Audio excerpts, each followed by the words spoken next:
Salam, hər vaxtınız xeyir olsun. Bugün sizinlə Nizami Gəncəvinin Sultan Səncər və Qarı Mənzum hekayəsini təhlil edəcəyik. İzaha keçməzdən əvvəl videonu bəyənməyi və kanala abunə olmağı unutmayın. Dərslərimiz haqqında məlumat almaq üçün isə gördüyünüz nömrə ilə 055 889 44 59 nömrəsi ilə əlaqə saxlaya bilərsiniz. Keçək izaha. Deməli, dediyimiz kimi Sultan Səncər və Qarı Sirlər Xəzinəsi əsərinə daxildir. Sirlər Xəzinəsinə daxil olan hekayətlərdən biridir. Müstəqil hekayə deyil. Müstəqil hekayə deyil. Vahid süjet xətti var, amma müstəqil hekayə deyil. Mənzum hekayədir, yəni nəzmlə yazılıdır. Məsnəvi formasında ikili şeir şəklindədir. Şeir vahiddə beytdir. Deməli, başlayaq məzmuna baxaq. Zülm edib bir qarıya çox qudurmuşdular qan, o da Sultan Səncərin tutaraq yaxasından. Dedi ki, səndə insaf az görmüşəm, qulaq as, səndən gördüyüm zülm əsla hesaba sığmaz. Deməli, bir qarıya əziyyət verib, qanıtdırıblar. O da buna görə Sultan Səncərin qarşısına çıxıb deyir ki, səndən insaf görməmişəm, az görmüşəm, üzr istəyirəm, az görmüşəm, səndən gördüyüm zülm isə əsla hesaba sığmaz. Təbii ki, bu təzadlı fikirdir. İnsaf az görmüşəm, amma gördüyüm zülm həddən artıq çoxdur. Bir kefli darğa gəlib evimdə məni söydü. Salıb təpik altına doyunca döydü, döydü. Mən günahsız qarının saçlarına atdı əl, üzü üstə sürüdü evdən çölə, əlbəl. Camaat arasında söyüb məni qudurdu. Deməlidir ki, bir darğa, kefli darğa, sərxoş imiş bu darğa. Darğa şəhərdə asayişi nəzarət edən şəxsdir. Deyir ki, gəlib mənim evimə məni söydü, döydü, hələ saçımı yoldu, deyir, saçlarımı atdı. Məni üzü üstə evdən çölə sürüdü. Camaat arasında məni söyüb məni qudurdu. Evimin qapısına zülmün möhrünü vurdu. Dedi ki, ey qozbel qarı söylə filan gecədə filan kəsi kim vurdu yaşadığın küçədə? Baxın, bu fikri qarı səsləndirir. Öz fikri deyil. Darğanın dediyi sözlərdir. Darğanın dediyi sözləri məhz qarının dilindən təqdim olunur.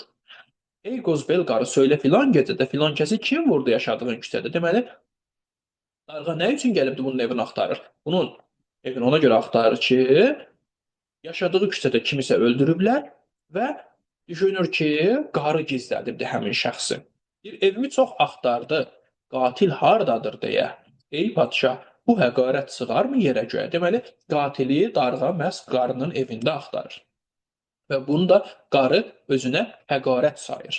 Bir darğanın sərxoşluğu olmuş bu işə maya, bəs niyə mən yazğı salır qismə boğmaya? Deyir ki, darğanın sərxoşluğu. Darğa sərxoş olduğu üçün, içkili olduğu üçün bu hadisələrdən xəbərdar olmayıbdı.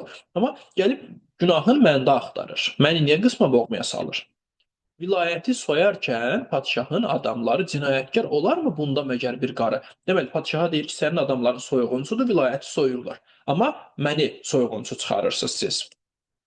Bu zülmə əl atarkən darğa xalq görə-görə, xalqın gözünün qabağında, yəni mənim ismətim sənin ədlin salınmış yerə. Deyir, mənim ismətim, sənin isə ədalətin yerə salınıbdı. Bu yaralı sinəmdən bir də axıtdılar qan, özümü itirmişəm, qalmamışdır məndə can. Ey şah, dağda çatmasan olurkən qəlbim kabab, qiyamətin günündə çəkilər səndən hesab. Deməli, qadın deyir ki, şaha müraciət edib. Əgər mənim qəlbim kabab olarkən, yəni deyir, mən bu əziyyəti çəkəndə sən mənim köməyimə getməsən, qiyamət günündə bunun hesabı səndən çəkilər, səndən soruşular. Ah, səndə nə ədalət, nə mərhəmət görürəm. Mən səndə sonsuz zülm və əziyyət görürəm. Deyir ki, mən səndə ədalət və mərhəmət görmürəm, səndə yalnız sonsuz zülm və əziyyət görürəm. Rəiyyətə hər zaman kömək etməli padşah. Deyir ki, padşah, hökmdar, rəiyyətə, yəni xalqa kömək etməlidir həmişə. Səndən xarlıqlar gələn bizə, ol bundan agah. Səndən xarlıqdır gələn bizə, ol bundan agah. Deməli, səndən isə deyir, pislikdir bizə gələn. Sən bizə pislik eləyirsən. Deyir, sən biz rəiyyətə, xalqa kömək etməli olduğun halda, sən isə bizə pislik eləyirsən, xarlıq eləyirsən. Xarlıq, pislik, zalimlıq məzmununu daşıyır burada. Bir hünər deyil almaq yetimlərin malını, buna mərdlik deməzlər. Düşün işin dağındır ki, yetimlərin, məzlumların malını almaq hünər deyil. Buna mərdlik demirlər. Bu işin sonunu fikirləş. Çapdırıb qarıları, qırdırma gəl acından, onların gəl utan bir qar kimi ağ saçından. Deyir ki, qarıların malını, mülkünü, acların qarıları çapdırma, yəni nəyinsə əlindən alma. Acından qırdırma insanları, qarıları həmçinin. Deyir ki, onların qar kimi ağ saçından utan. Sən bir qulkən edirsən padşahlıq iddiası, azğınsan, şah deyilsən, sənsən doğuran yası. Deməli, insan bir quldur deyir. Yəni sən burada qulsan da, insan burada şah insan simasında canlandırılır və təqdim olunur ki, sən insansan, bir qulsan, amma padşahlıq iddiası eləyirsən, azğınsan sən, şah deyilsən, sənsən doğuran yası problemləri. Padşah öz ölkəsini görmək istəsə abad, etsin rəiyyətini gərək məsud, gərək şad. Deməli, padşah öz ölkəsini abad görmək istəyirsə nə etməlidir? Rəiyyətini, yəni xalqını məsud, şad eləməlidir. Ta ki, hamı hökmünə etsin hörmət, əysin baş.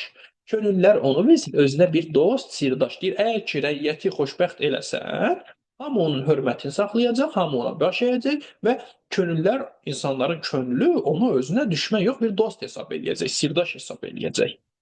Dost, sirdaş. İşlərinlə aləmi alt-üst eyləmisən sən, söylə bir özlüyündə nə hünər göstərmisən? Deyir ki, sənin işlərin hər şeyi alt-üst eləyibdir. Və deyir, görə hələ bir nə hünərin var axı sənin müsbət mənada. Bir zamanlar türklərin çox yüksəkdir dövləti, bəyənildi hər yanda ölkəsi, ədaləti. Deməli, türklərin bir vaxt zamanında dövləti, ədaləti, ölkəsi hər kəs tərəfindən bəyənilirdi, yüksək idi. Zalımlığın bəllidir. İşin peşən talandır. Sən ki hindli quldursan, türk olmağın yalandır. Deməli deyir ki, türklərin hökmdarları ədalətli olurlar. Sən ədalətli deyilsən, deməli sən türk deyilsən, sən hindli quldursan, türk olmağın yalandır.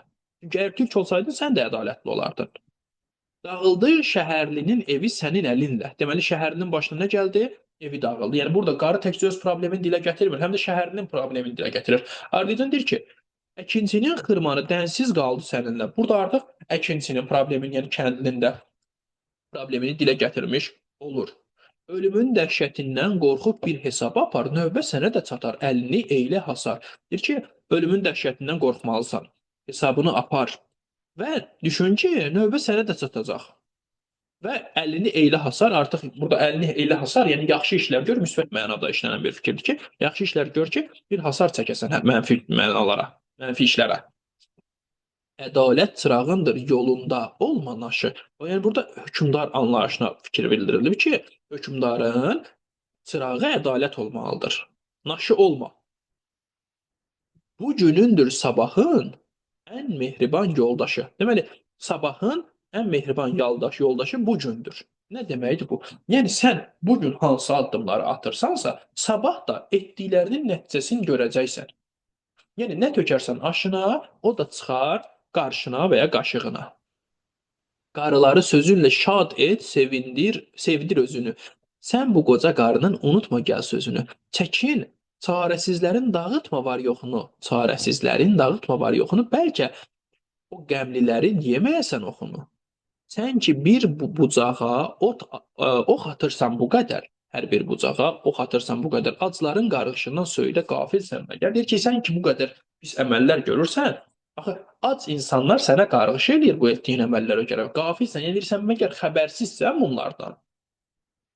Unutma ki, aləmi açmağa bir açarsan. İnsan aləmi açmağa bir açar olaraq mənalandırılır. Dünyada zülm etməyə yaranmış məgər insan? İnsan deyir ki, dünyada zülm etməyə yaranmayıbdır. Sadəcə bədii formada ifadə edilir, sual formasında. Sən hökmdar olmusan, yetişəsən haraya. Deməli, hökmdar, nə üçün hökmdar olmalısan? Haraya yetişmək üçün. Daim məlhəm qoyasan vurulan hər yaraya, sənin də haraya yetişib yaralara məlhəm olmağın lazımdır. Hər zaman rəiyyətin diləyinə qulaq as. Ürəkdən məzlumların ürəyinə qulaq as. Çox danışdın, qalx yetər bu şairlik ilhamı qana dönmüş qəlbinə qan qoymuşdur Nizami. Sonda da müəllif öz fikrini səsləndirir. Öz adını çəkir, amma özünə xitab eləmir. Öz adını və ya öz təxəllüsünü verir burada, amma özünə xitab eləmir. Özünə xitab eləmir. Əsərdə ədalətli hökmdar olmağa çağırış var, aktual mövzu, aktual fikir qabardılmışdır. Sultan Səncər əsərdə danışdırılmır. Əsərlə hadisələri danışan şəxs yalnız qarıdır. Darğanın sözləri var ki, ey Qozbel qarı söylə filan gecədə o sözləri belə Darğanın dilindən yox, biz qarının dilindən eşidirik, hansı ki o sözləri Sultan Səncərə deyir. Sultan Səncərə tapdırır. Əsər iki hissədən ibarətdir. Birinci hissədə qarı şikayətçidir, Darğadan şikayət eləyir Sultan Səncərə. İkinci hissədə isə ittihamçıdır. Sultan Səncərin özünü ittiham eləyir ətrafında baş verən bu mənfi hadisələrə görə. Bu qədər. Videonu bəyənməyi və kanala abunə olmağı unutmayın. Sağ olun.